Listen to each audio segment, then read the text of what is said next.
देखिए जितना difficult IAS का एग्जाम पास करना है, उससे भी कई गुना ज्यादा डिफिकल्ट ये है कि आखिर ये कैसे समझा जाए कि आईएएस की तैयारी किस टाइप से करनी है और कैसे करनी है। अब देखिए कैसे करनी का मतलब ये नहीं है कि मतलब लेट के करनी है बैठ के करनी है। कैसे करने का मतलब ये है कि कौन कौन सी बुकें पढ़नी है, किस टाइप से पढ़नी है, नोट्स पढ़ने हैं या नहीं पढ़ने हैं, कब पढ़ने हैं, कितने पढ़ने हैं, रिवीजन कितना करना है, किस सब्जेक्ट को कितना कवर करें, स्टडी मटेरियल कहाँ से जुटाएं, कहाँ से अपने पास रखें और कितना रखें। ये सारी चीजें इसमें शामिल होती हैं। अब डिफिकल्ट क्यों है, इस चीज को थोड़ा सा और समझ लेते हैं। देखिए वाकई में जो लोग ये समझ जाते हैं कि आखिर यूपीएससी सीएससी या आईएएस की तैयारी कैसे करनी है और किस टाइप से करनी है, वो आईएएस या आईपीएस बन जाते हैं। क्योंकि सारा खेल यही समझने का है कि आखिर तैयारी कैसे की जाती है और किस लेवल से की जाती है, जो कि मैंने अभी बताया था। अगर आप ये समझ जाते हैं फिर ये समझिए कि आईएएस आईपीएस आपके हाथों में है। ठीक है। और दूसरी चीज ये है कि देखिए ऐसा नहीं है कि अगर यूपीएससी सीएससी का एग्जाम आपने दिया है तो आपके लिए मार्क निकाला जाता है उसमें। आपको तो पता होना चाहिए कि हमारी कैटेगरी के हिसाब से लगभग कट ऑफ इतने पे रहती है, हम इतने मार्क्स लेके आएंगे। आप मार्क्स ही तो उतने नहीं लेके आते हैं, तभी तो आपको निकाला जाता है। तो कहने का मतलब यह है कि जब मार्क्स नहीं लेके आए तो मतलब आप समझ नहीं पाए हैं, यूपीएससी के एग्जाम पैटर्न को नहीं समझ पाए या तो उसके सिलेबस को नहीं समझ पाए हैं। इसी वजह से आप मार्क्स उतने नहीं लेके आ पाए हैं। चलो एक बार गलती हो गई, दूसरे अटेम्प्ट में समझ जाते, तीसरे अटेम्प्ट में, चौथे अटेम्प्ट में। अगर आप फिर भी नहीं समझ पा रहे तो इसका मतलब यह है कि आप अभी तक नहीं समझ पाए हैं कि आखिर हमें तैयारी कैसे करनी है। और जो समझ जाते हैं भाई आईएएस आईपीएस आईएफएस आईआरएस बन जाते हैं, इसमें कोई दोहराई नहीं है, कोई शक वाली कोई डाउट वाली बात नहीं है। तो मेन चीज यही है कि आखिर ये समझा कैसे जाए। अब देखिए कि यूपीएससी आईएएस की तैयारी कैसे करें। ठीक है, एक डाउट वाला क्वेश्चन है, बहुत बड़ा क्वेश्चन है। लगभग हर साल लाखों स्टूडेंट्स लाखों एस्पिरेंट के मन में ये क्वेश्चन आता है कि आखिर हमें कोई बता देता कि हम तैयारी किस टाइप से कर लें जिससे एक ही बार में हमारा काम हो जाए।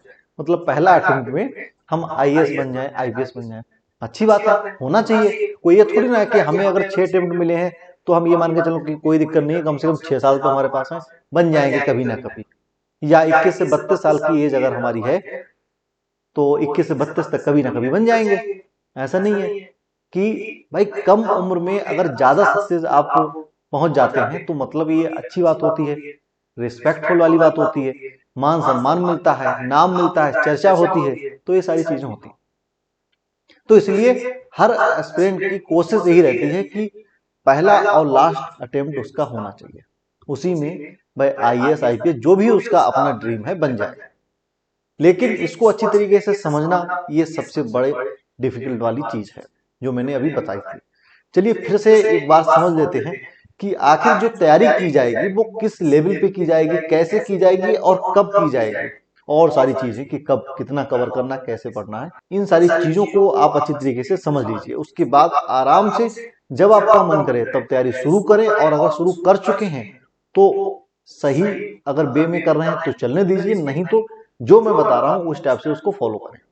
देखिए यहां पर आपको ये तो बताने वाली बात है नहीं कि प्रीलिम्स में क्या होता है, मेंस में क्या होता है और इंटरव्यू में क्या होता है, या कहें तो पर्सनालिटी टेस्ट में क्या होता है।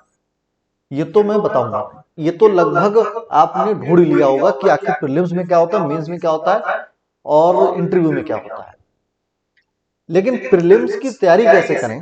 देखिए प्रीलिम्स के लिए मैं शुरू में क्यों बोला, मैं मेंस क्यों नहीं बोला, क्योंकि जो प्रीलिम्स चीज है ना, ये आपको लगभग 4 से 5 लाख जो स्टूडेंट्स होते हैं उनमें से आपको लेके आती है लगभग 8 से 10,000 स्टूडेंट या एस्पिरेंट के बीच। मतलब प्रीलिम्स बहुत ज्यादा इंपॉर्टेंट है और पहला स्टेज है जो सबसे ज्यादा ये डिसाइड करेगा कि आगे आप कितना पहुंचते हैं।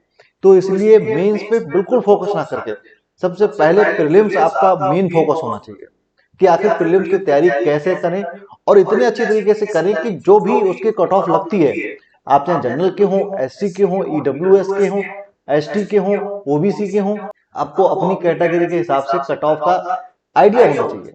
आइडिया कैसे लगता है, आपको पिछले साल की कट ऑफ देख लें, आइडिया लग जाएगा। मतलब अगर 5 लाख है उसमें से आप 10,000 में आते हैं तो इसका मतलब क्या है कि 4,90,000 स्टूडेंट एस्पिरेंट को बाहर किया जाएगा, और 4,90,000 की लिस्ट में आप ना आए उसके लिए आपको प्रीलिम्स पे सबसे बढ़िया तरीके से फोकस करना होगा। फोकस में क्या करना है कि उसकी तैयारी करनी है और कुछ थोड़ी ना करना है। इसकी तैयारी किस टाइप से करेंगे इसको समझ लेते हैं। आपके प्रीलिम्स में देखिए, प्रीलिम्स में कई सब्जेक्ट शामिल होते हैं, और ये यूपीएससी का अपना तरीका है कि उसका कुछ फिक्स नहीं होता है कि आपकी साइंस ज्यादा पूछा जाएगा, या आपकी बार हिस्ट्री ज्यादा पूछा जाएगा, या पॉलिटिकल साइंस पूछा जाएगा, या आपका इकोनॉमी पूछा जाएगा, या करंट अफेयर से ज्यादा क्वेश्चन आएंगे, सोसाइटी से ज्यादा आएंगे, सोशोलॉजी, ये सब चीजें उसका कोई फिक्स नहीं है। मतलब ये है कि आप अपने हिसाब से सबको बराबर मान के तैयारी करेंगे। ये चीज मैं हमेशा बोलता हूं और आज फिर बोल रहा हूं कि आपको कोई फर्क नहीं पड़ता कि साइंस एंड टेक्नोलॉजी अलग है या हिस्ट्री अलग है, या हिस्ट्री कम करेंगे साइंस ज्यादा कर लेंगे, या इकोनॉमी ज्यादा पढ़ लेंगे ज्योग्राफी पे ज्यादा फोकस नहीं करेंगे। आपको ऐसा ही नहीं करना है। अपनी तरफ से कोशिश ये रहनी चाहिए कि सब में बराबर रूप से जितना भी आपका अपना टाइम है सबको बराबर टाइम दिया जाए। और जिसमें इंटरेस्ट नहीं है तो अपने ड्रीम में इंटरेस्ट रखो, अपने सपनों में इंटरेस्ट रखो, उस सब्जेक्ट में इंटरेस्ट अपने आप आ जाएगा। मान लीजिए आपको हिस्ट्री से दुश्मनी है, आपको लगता है कि नहीं यार हिस्ट्री नहीं पढ़ी, बहुत मूड खराब होता है, लेकिन अपने सपने से तो दुश्मनी नहीं होगा, आईएएस आईपीएस बनना है, उसकी वजह से उसको थोड़ा सा देख लो। क्योंकि अगर उसमें अगर 2 मार्क्स से या 3 नंबर से रह जाते हैं तो आपको ये अफसोस होगा कि काश उसके लिए मैं हिस्ट्री को पढ़ लिया होता तो आज इस लिस्ट से बाहर नहीं होता। तो इसीलिए जब भी ऐसा मन करे कि ये सब्जेक्ट में मेरा कोई इंटरेस्ट नहीं है तो फिर अपने ड्रीम अपने एम के बारे में सोच लेना और उसकी वजह से पढ़ना।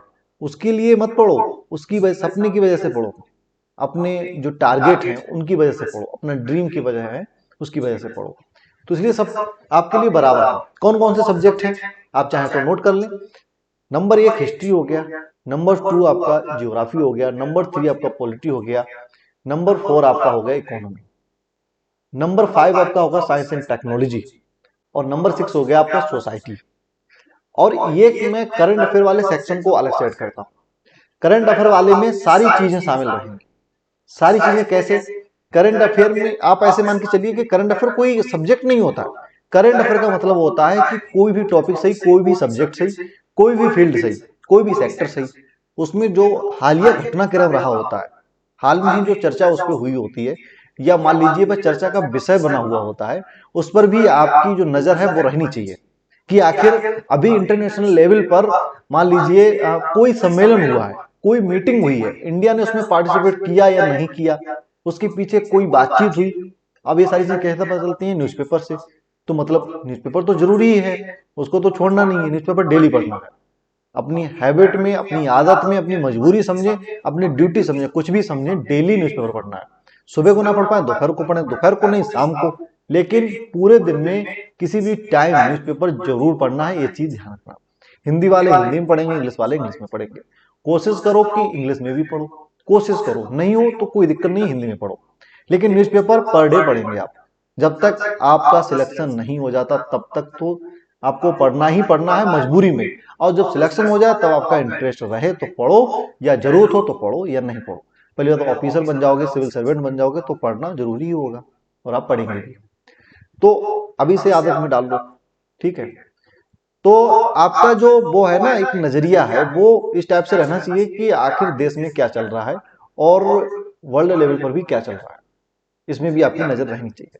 इसमें अगर नहीं रहती है तो यकीन मानो कि आप कहीं ना कहीं चूकेंगे, और चूकेंगे तो कई हजारों की लिस्ट में जो बनेगी ना उसमें पीछे हो जाएंगे, और पीछे नहीं होना है अगर अपने एम अपने ड्रीम्स को पूरा करना है। तो इतने सब्जेक्टों पर आपकी नजर रखनी चाहिए। अब दूसरी चीज आती है कि इन सब्जेक्टों के लिए किस टाइप से हम कहां से पढ़ें, ठीक है।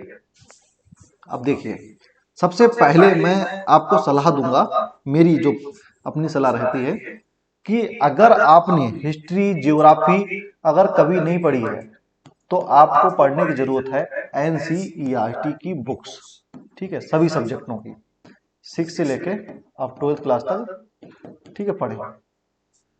इसमें साइंस की जो बात आती है तो 8th क्लास तक मेरा सजेशन आपको ये है कि 8th क्लास तक तो साइंस पढ़ें, लेकिन 9th 10th 11th और 12th में केवल कुछ टॉपिक पढ़ने हैं साइंस की बुक में से। वो आपको जब 8th क्लास तक पढ़ेंगे, 4-6 महीने पढ़ लेंगे और फिर प्रीलिम्स के जो क्वेश्चन पेपर होंगे उनको सॉल्व करेंगे, तब आपको आइडिया लगेगा कि 9th और 10th और 11th और 12th में साइंस की बुक में कौन से सेक्शन को पढ़ना है, जैसे फिजिक्स केमिस्ट्री बायोलॉजी, इनमें से किस यूनिट को पढ़ना है, ये चीजें आपको बाद में समझ आएंगी। लेकिन साइंस की मैं केवल 6 से लेकर 8 तक अभी पढ़ने की सलाह देता हूँ। बाकी आप 6 से 12 तक सभी सब्जेक्टों पढ़ें, जिसमें इकोनॉमी हो गया, हिस्ट्री हो गया, पॉलिटी हो गया, ज्योग्राफी हो गया, और सोशोलॉजी पढ़ना चाहें तो पढ़ सकते हैं अगर आपको टाइम मिले तो। सोशोलॉजी के कुछ यूनिट इंपॉर्टेंट हैं, पढ़ लीजिए। एनसीईआरटी क्यों जरूरी है, मैं कई बार बता चुका हूं, फिर से बता दे रहा हूं। एनसीईआरटी इसलिए जरूरी है क्योंकि डायरेक्ट अगर आप जो हाई लेवल की बुकें हैं यूपीएससी के सिलेबस को कवर करने के लिए, बुकें अच्छी हैं, कोई डाउट नहीं है, लेकिन जैसे ही आप उनको पढ़ना शुरू करेंगे तो फिर कुछ वर्ड मीनिंग में आप अटकेंगे, और अटकेंगे तो मतलब आपको मजा नहीं आएगा, और मजा नहीं आया तो मूड खराब होगा कि यार बहुत डिफिकल्ट है, इसको कैसे पढ़ पाएंगे, एक चैप्टर तो समझ में नहीं आ रहा है, इसमें तो 20 चैप्टर है, हम पे नहीं हो पाएगा। और नहीं हो पाएगा वाली बात जहां से शुरू होती है, वहीं से समझ लीजिए आपका कॉन्फिडेंस और आपकी मेहनत बेकार होने लगती है। तो इसीलिए पहले अच्छे तरीके से एक बार वर्ड मीनिंग के लिए, एक बेसिक नॉलेज के लिए एनसीईआरटी जरूरी है, आप इसको पढ़ें, ठीक है। और जिनका अच्छा है, जो पहले बहुत अच्छे लेवल में आर्ट स्ट्रीम से थे, ठीक है, और उन्होंने हिस्ट्री ज्योग्राफी वगैरह सब पहले से पढ़ रखी है, बेसिक नॉलेज उनको है, ठीक है, आर्ट लिए थे 12th में, तो फिर उनके लिए जरूरी नहीं है, वो अपना हाई लेवल की बुक से स्टार्ट कर सकते हैं। एनसीईआरटी पढ़ ली, उसके बाद जितने भी सब्जेक्ट हैं, हिस्ट्री, पॉलिटी, ज्योग्राफी, इकोनॉमी, इनके लिए आप कोई से भी राइटर की जो यूपीएससी के लिए स्पेशल बुक को प्रिंट किया हो, ठीक है, वो बुक लेना है। मैं किसी भी बुक एक को आपको सजेशन नहीं दे सकता, आप किसी भी बुक को खरीद लें, लेकिन उसका होना चाहिए यूपीएससी स्पेशल के लिए, ठीक है, ये चीज देख लें, बाकी आप खरीद लें, कोई दिक्कत नहीं है। लेकिन जो करंट अफेयर की बात आती है, उस समय आपको एक मैगजीन फॉलो करनी है और एक न्यूज़पेपर फॉलो करना है। मैगजीन को मंथली लें आप, और उसमें से science and technology, general science के जितने भी कोई इशू आते हैं वो देखिए। हमारे यहाँ जियोग्राफिक लेवल पर कोई भी घटनाक्रम रहता है उसको समझिए, पॉलिटी में कोई घटनाक्रम, इकोनॉमी में कोई घटनाक्रम, बैंकों का कोई भी नियम कानून बदलाव हुआ, ये सारी चीजों पर आपकी नजर रहे। और जब 6-7 महीने खुद से पढ़ाई करेंगे तो फिर और आपको अपने आप से एक आइडिया लग जाएगा कि आखिर हमें क्या क्या और पढ़ना है। तो इस तरीके से शुरुआत करें आप। और एक चीज ध्यान रखना कि स्टार्टिंग में इतना ज्यादा स्टडी मटेरियल नहीं इकट्ठा करें कि आप कंफ्यूज हो जाए, आपको अपना रूम नहीं लाइब्रेरी लगे। देखिए, एक फैशन होती है, एक खुशी होती है, खुशी खुशी में एक कहते ना कि एक उत्साह में क्या करता है कि जो स्टूडेंट की बहुत सारी बुकें ले आता है, सब करते हैं, 90% लोग करते हैं। जो बुकें मिले कि हमें तो आईएएस की तैयारी करनी है, आप जो दे दो, आप पीएचडी की भी बुक दे दो, हम वो भी पढ़ लेंगे, लेकिन ये ज्यादा देर तक काम नहीं करता है, इससे आपका माइंड खराब होता है। एक समय पे लगने लगेगा कि यार बुकें बहुत सारी हैं। तो स्टेप बाय स्टेप पढ़ते चलो, बुकें रखते चलो, और जहां पर भी आप पढ़ते हैं वहां पर ये बुक का भंडारण नहीं करेंगे, ये चीज ध्यान रखना। बुक्स अपनी अलग रखें, पढ़ने वाली जो बुकें हैं 3-4 बुकें उनको अपने पास में रखें, ये एक अच्छा होता है माइंड के लिए, ठीक है। मनोविज्ञान के भी अनुसार एक चीज का आप लेवल में अगर रखेंगे तो उस पर ज्यादा अच्छे से काम कर पाएंगे, लेवल से ज्यादा आप रखेंगे तो आप कंफ्यूज होंगे, माइंड खराब होगा, ठीक है, और आप अपने आप को कोसने लगेंगे कि यार मैं नहीं पढ़ पा रहा हूँ, बताओ, आज मेरे पास 20 बुकें हैं, मैंने आज 3 ही बुक पढ़ पाई, 17 बुक तो मेरी बची रहेगी। तो ऐसा नहीं करना है। और एक चीज ये है कि जब भी आप किसी के लिए भी आप कोई भी सब्जेक्ट पढ़ें, उसमें इस चीज का ध्यान रखें कि देखिए, पढ़ना मायने नहीं रखता है, पढ़ने के बाद कितना आपके अंदर है वो चीज ज्यादा इंपॉर्टेंट होती है। तो उस चीज पे ज्यादा फोकस करना है। ऐसा नहीं है कि बुक उठाए 1 घंटे में खत्म, फेंक दी, उसको दोबारा देख ही नहीं रहे हैं, कॉन्फिडेंस आ गया कि पूरी बुक हमें पता है, कहीं से भी पूछ लो। और भले ही अगर उसके एमसीक्यू आप सॉल्व करने पे लगे तो 100 में से मुश्किल से 10-20 कर पाए, स्थिति चाहे ये हो, तो ऐसा नहीं करना है। अगर इस स्थिति में आ जाते हैं कि 100 में से 90-80 क्वेश्चन सॉल्व कर लेते हैं तो बढ़िया बात है, और बिना रिवीजन किए तो और अच्छी बात है, छोड़ दीजिए, लेकिन पहले उसको अच्छी तरीके से समझिए। कहने का मतलब यही है कि केवल पढ़ना मायने नहीं रखता है, पढ़ने के अलावा आप कितना उसको अपने अंदर ला रहे हैं, कितने उससे जुड़े हुए क्वेश्चन का जवाब दे पा रहे हैं, ये चीज ज्यादा इंपॉर्टेंट रखती है। तो इस चीज पे ज्यादा ध्यान दें। ठीक है, बाकी कोई प्रॉब्लम नहीं है, आप तैयारी करें, अपने आप से भी नॉलेज मिलता है। ठीक है, जब अपने आप से अच्छी तैयारी कर लेते हैं तो खुद से एक विद्वानपन आ जाता है, फिर आप और लोगों को भी सलाह देंगे, इसमें कोई डाउट नहीं है। आराम से तैयारी करें। ठीक है, और इस चीज को जिस दिन समझ गए उसी दिन आप आईएएस आईपीएस बन जाएंगे।